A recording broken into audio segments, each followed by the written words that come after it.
So one of the most important things that we must consider when studying 1984, of course, is Goldstein's work. And so once we change the voice, I think it's my glasses, sorry about that. Once we change the voice, the narrative voice in this book, the book changes tack, at least in this middle section. The middle section, whilst in novel terms and in narrative terms, it deals with the relationship between Julia and Winston, and this relationship, of course, is representative of free will and of a kind of perverse physical desire. It leads to Winston getting time to actually look at this manifesto, and it's quite long, and it's definitely a political piece of writing, and this is obviously something that is related to the political documents that were being fired around the world at the time. Now, this goes back to, it starts with your Marx, but all over Europe and in South America and other areas, there were big movements on the political scale, particularly after World War One. And the obvious reason for that is that there was a power vacuum after World War One. Most of the world's royal families were wiped off the face of the earth in one way or another. Apart from World War One, you'd had uprisings in Russia, you had uprisings in Ireland, and so the sentiment was one of mass revolution, a movement away from the feudal past, and a movement toward a more equal, egalitarian future, or the dream of such. Now, when we look at some of the issues that start with the manifesto, we think, okay, how do we compare what's going on here with what we've seen in Metropolis, and indeed with what's going on outside in the world of 1984? And we get to this page here after there's a bit of a break, and it says here, Winston continues to read, and we get Goldstein's voice again here. The aim of these three groups are entirely irreconcilable. Aim of the high is to remain where they are, middle is to change places with the high, and the aim of the low, when they have an aim, for it is an abiding characteristic of the low that they are too much crushed by drudgery to be more than intermittently conscious of anything outside their daily lives, is to abolish all distinctions and create a society in which all men should be equal. This little section here relates very much to our workers in Metropolis, as you would no doubt put in your mind as you read that section. You would think about the elements of the way that film highlights drudgery as the working condition for these men, and therefore drudgery prevents revolution, or at least prevents the desire to create a society in which all men are created equal. Now, it's interesting that Orwell kind of gets his own voice in here. He almost seems to be the Goldstein character, because Orwell, despite the fact that he writes these, almost people consider socialist novels, and they're not really, but people consider him to be that way, he does have a distinct distrust and mislike of the low. And that comes out here, that this is a simplistic and ridiculous circumstance and an impossibility, because the natural state of affairs is for human beings to fall into three distinct groups. So thus, throughout history, a struggle which is the same, its main outlines recurs over and over. For long periods, the high seem to be securely in power, that there comes a moment when they lose either their belief in themselves or the capacity to govern efficiently, or both, and 2 world wars have done that, and a Great Depression, and this is what he's making reference to here. They're overthrown by the middle, who enlist the low on their side by pretending that they are fighting for liberty and justice, and he's kind of referencing directly the Russian Revolution right there. So it goes on. Now, luckily for us, as we're talking about context, Goldstein's manifesto gives us context, and therefore gives Winston context, because remember, for him, the past is controlled as much as the present and the future. So learning about what was going on before the time of Big Brother for Winston's a real struggle. He does understand that there is something that was before Big Brother, but he can't quite pin it down, because his brain has been transferred so much to thinking that Big Brother is forever, and past and present and future, that he can't think of the past properly. History is being killed off. But here we get, by the late 19th century, the recurrence of this pattern had become obvious. Then there rose a school of thinkers who interpreted history as a cyclical process and claimed to show that inequality was an unalterable law of human life. This doctrine, of course, had always had its adherents, but in the manner in which it was now put forward, there's significant change. And he is making reference there to Marx. And he is making reference to the idea that Marx suggested that there was a bourgeoisie and a proletariat, and the two inform each other in their own existence. That is, one exists because the other exists, and vice versa. It's this relationship between the upper and the lower and those stuck in the middle. We then get this interesting take on socialism here. The new middle groups proclaim their tyranny beforehand. Socialism, a theory which appeared in the early 9th century and was the last link in a chain of thought stretching back to slave rebellions of antiquity, was deeply infected by utopianism of past ages. An interesting choice of word there, infected. But that's the word that's being used. But in each variant of socialism, it appeared from about 1900 onwards. And now we're getting 20th century thinking. You think, okay, now Orwell is bringing us into our time. People who are reading this of the 20th century and at the time when it's been published. And so here we go. From about 1900 onwards, the aim of establishing liberty and equality was more and more openly abandoned. The new movements appeared in the middle years of the century, INSOC in Oceania. So this is now where we work into a kind of fantastical version of what had happened in the 20th century. INSOC, as we know, is English socialism. Neo-Bolshevism in Eurasia. So the Bolshevists were the early Russian revolutionaries. Death worship, as it is commonly called, in East Asia had the conscious aim of perpetuating unfreedom and inequality. These new movements, of course, grew out of the old ones and tended to keep their names and pay lip service to the ideology.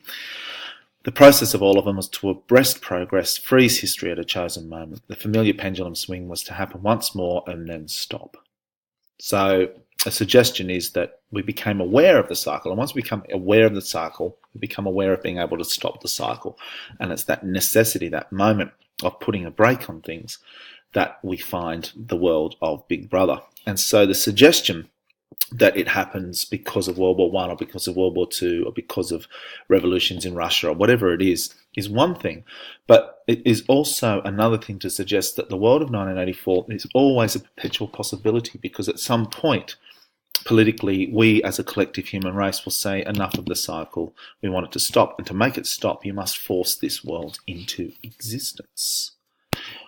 The principle of equality that we have over here, but the principle, and it goes down, is an interesting statement. It's still true that men were not equal in their native talents and that functions had to be specialised in ways that favoured some individuals against others.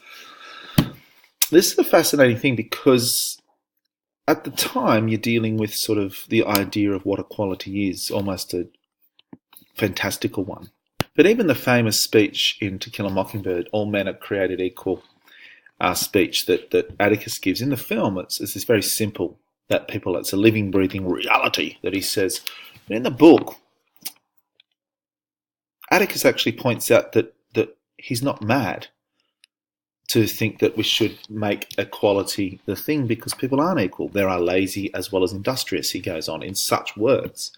And he has no time for people who suggest that human beings should be equal. And clearly, George Orwell's the same. He knows that equality is an impossibility. There is no equality. You know that, because we are ranking you already with your examination.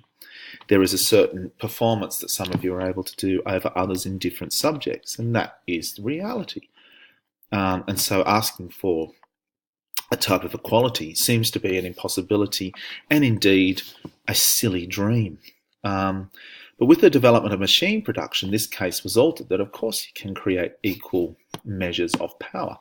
Even if it was still necessary for human beings to do different kind of work, it was no longer necessary for them to live different social or economic levels. Therefore, from the point of view of new groups, from the point of seizing power, human equality was no longer an ideal, but a danger. Because human equality is something that is, by nature not possible. It goes on, and we get a bit more context of history here. The heirs of the French, English and American revolutions, and people often forget that England had a civil war. When people say the Civil War, everyone thinks of the American Civil War, but of course England had a civil war, the Cavaliers and the Roundheads, which led to an abandonment for a while of royalty. In fact, it led to the execution of a king, Charles, and we ended up with a period of protectorate, which was Oliver Cromwell and then Cromwell's son. who was about 80 or 90 when he became the Second Protectorate. And of course, we get the period of restoration after, which is all the big wigs and all that kind of stuff. But each society, French, English, and American, so really Western European societies, have the idea of revolution, the idea of the rights of man. But here we get, by the fourth decade of the 20th century, which is World War II era, all the main currents of political thought were authoritarian. And that's true. He's talking about the big politics of the day, which is Stalin, Hitler, and the like, and Mussolini and so forth. Interesting, though, in America, that this is kind of still New Deal America. This is FDR America, which is about the rights of man and freedom of speech and equality before the law, if with an American hand on top of that, which is something which we always concern ourselves with. Every new political theory, by whatever name, led back to hierarchy and regimentation. And so we get this sort of semi-true, semi-false history. This is almost as if we get a parallel of what could have occurred from the 30s and the 40s. This is how close we came to the world of Big Brother, really, is what is being suggested by this manifesto. Now, if we make a comparison about how the world of 1984 is operated and the world of Metropolis, one thing is very clear. The world of 1984 is almost invented by the middle class, whereas the world of Metropolis is definitely the world of the capitalist. There is no doubt in anyone's mind that Fritz Lang was pointing a finger quite directly at someone like Henry Ford at that time and saying, this is your world. This is the world of the production line and the industrialized human being. But by the time the industrial machine had morphed into the war machine, it left this great sort of cavern of feudalistic or oligarchical leaders.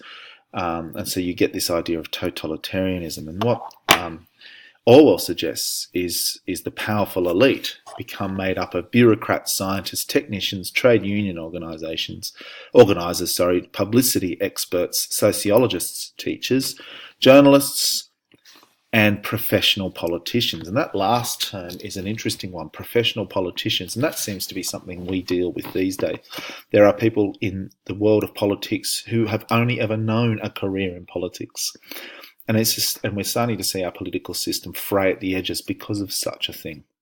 But these people are the salaried middle class, which is exactly what I am, and the upper grades of the working class, which is, someone who is more like Grot than Frieda, someone who works, he's the foreman, works the heart machine. And in a way, Grot is the one who sort of holds back the initial early revolution and finds it quite disgusting. So there's an interesting sort of connection that can be made there. As compared with their opposite numbers in the past, they were less avaricious, less tempted by luxury, hungrier for pure power, and above all, more conscious of what they were doing. And so therefore, we don't come from being starving or wanting something. We come from wanting to make our will the one that stands. And that is indeed what is going on in the world of 1984. It's certainly not a world of luxuries. The luxuries of the inner party are really no different to the luxuries of the outer party in many ways.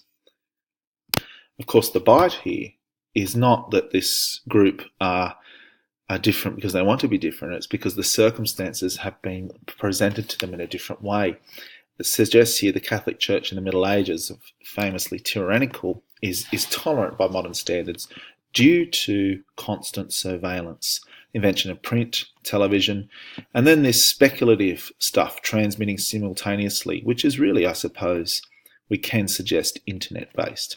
That is definitely something that in the speculative fiction world, one would say this is what Orwell saw as an inevitable move forward from the television, is the interactive television, which is exactly what we've got right here and what's happening right now. End of part 1.